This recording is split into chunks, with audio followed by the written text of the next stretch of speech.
আসছে সুন্দরবনের মধুর সিজন। এই সময়ে সুন্দরবনের মধু সংগ্রহ করতে গিয়ে অনেক মৌয়াল বাঘের আক্রমণে মৃত্যুবরণ করে। সুন্দরবনের মধু সংগ্রহ করার আগে অবশ্যই যে বিষয়ে আপনার জানা প্রয়োজন সেগুলোই তুলে ধরবো আজকের এই ভিডিওতে, তাই ভিডিওটি না টেনে সম্পূর্ণ দেখুন। মূলত টাকা দিয়ে সুন্দরবনের মধু সংগ্রহ করা যায় না। সুন্দরবনের খাঁটি মধু পেতে হলে অবশ্যই আপনাকে বিশ্বস্ত সোর্স রাখতে হবে। সুন্দরবনের খাঁটি মধু সম্পর্কে অবশ্যই আপনাকে জানতে হবে। আপনারা সবাই জানেন আমাদের বাসা মূলত সুন্দরবন সংলগ্ন এলাকায়। আমার বাবা একজন দক্ষ মৌয়াল, যিনি 20 বছরের বেশি সময় ধরে এই মধু সংগ্রহ করার কাজের সাথে জড়িত।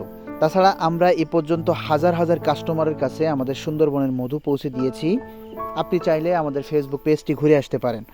তাছাড়া প্রতি বছর আমাদের সম্মানিত কাস্টমারদের মধ্যে আমরা 5 জন কাস্টমারকে ইনভাইট করে থাকি সুন্দরবনে। তারা আমাদের সুন্দরবনে এসে আমাদের মৌয়াল টিমের সাথে সরাসরি যেয়ে মধুটা সংগ্রহ করার সুযোগটা পায়। আপনাকে আমরা খাঁটি মধু দিয়ে হেল্প করতে চাই। খাঁটি মধু আপনার বাসায় থাকলে আপনার পরিবারের ছোট্ট সোনামণি এবং বৃদ্ধ মা বাবাদের রোগ প্রতিরোধ ক্ষমতাটা বৃদ্ধি পাবে। তাই আমরা ঔষধ থেকে বেরিয়ে এসে প্রকৃতিতে ফিরে আসি। হজরত মুহাম্মদ সাল্লাল্লাহু আলাইহি ওয়াসাল্লাম বলেছেন, মধু এবং কালোজিরা মৃত ব্যতীত সকল রোগের ঔষধ।